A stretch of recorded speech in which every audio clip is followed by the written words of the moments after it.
औज़ बिल्लाहि मिनश्शैतानिर्रजीम बिस्मिल्लाहिर्रहमानिर्रहीम। बहनों और भाइयों, उम्मीद करता हूँ आप सब खैरियत से होंगे। मेरा जो पिछला टॉपिक था वो लालच के हवाले से था। उम्मीद करता हूँ आप सबको पसंद आया होगा। मेरा जो आज का टॉपिक है वो हसद और ग़ीबत के हवाले से है। अहम टॉपिक है, इसके हवाले से चंद चीज़ें मैं बयान करूँगा, आपको अच्छा लगेगा ये टॉपिक सुनकर।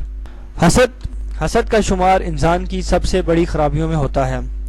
रसूल पाक सल्लल्लाहु अलैहि वसल्लम ने फरमाया कि इंसान के दिल में हसद और ईमान इकट्ठे नहीं रह सकते, और फरमाया हसद से बचो, हसद नेकियों को इस तरह खा जाता है जिस तरह आग लकड़ी को खा जाती है।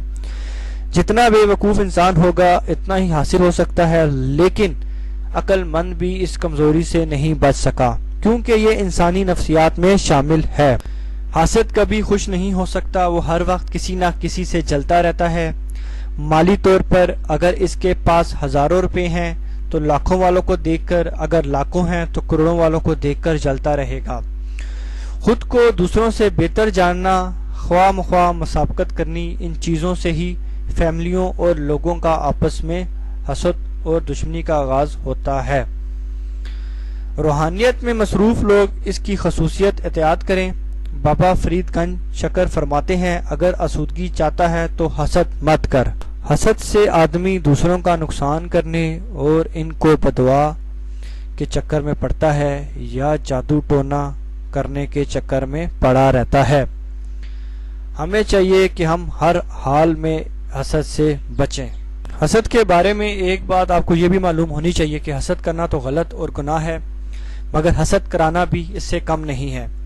इसकी मिसाल ऐसे है कि एक आदमी माली तौर पर बहुत तरक्की कर गया है। वो अपने करीबियों और साथियों को ये बता रहा है कि वो बहुत मालदार हो गया है। इसके साथी अमूमन अपनी रोज़ी मुश्किल कमा रहे होते हैं। इनको इस बात की खुशी कम और हसद ज़्यादा होगा, और अमूमन तौर पर इनकी ये ख्वाहिश होगी कि ये भी वापस हमारी तरह हो जाए। इस चीज़ के बारे में रसूल पाक सल्लल्लाहु अलैहि वसल्लम ने फरमाया कि अगर तुम अच्छा और महंगा खाना खा रहे हो तो अपने गरीब पड़ोसियों के सामने मत खाओ। हम में से अक्सर लोग हसद करने से बच जाते हैं, मगर इस दूसरी तरफ कम ही तवज्जो देते हैं। हसद का इलाज रश्क में है, जिसकी इस्लाम में इजाज़त है।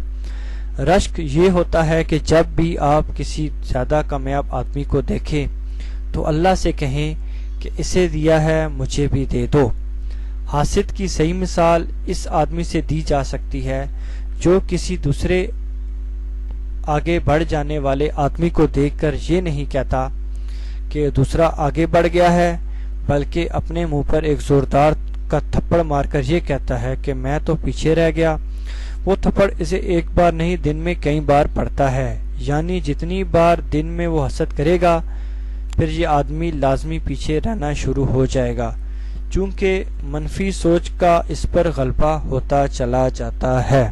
हसद हराम तो है ही, समझदार आदमी के लिए ये बेवकूफ़ी और कमीनेपन में भी आता है। हमारी कौम के नुकसान और बेसुकूनी का ये सबसे बड़ा सबब है।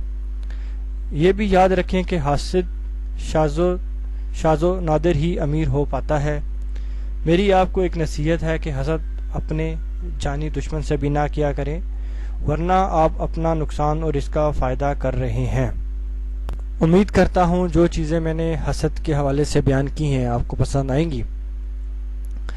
इसी के साथ इजाज़त चाहूँगा। अस्सलाम वालेकुम, अल्लाह हाफ़िज़।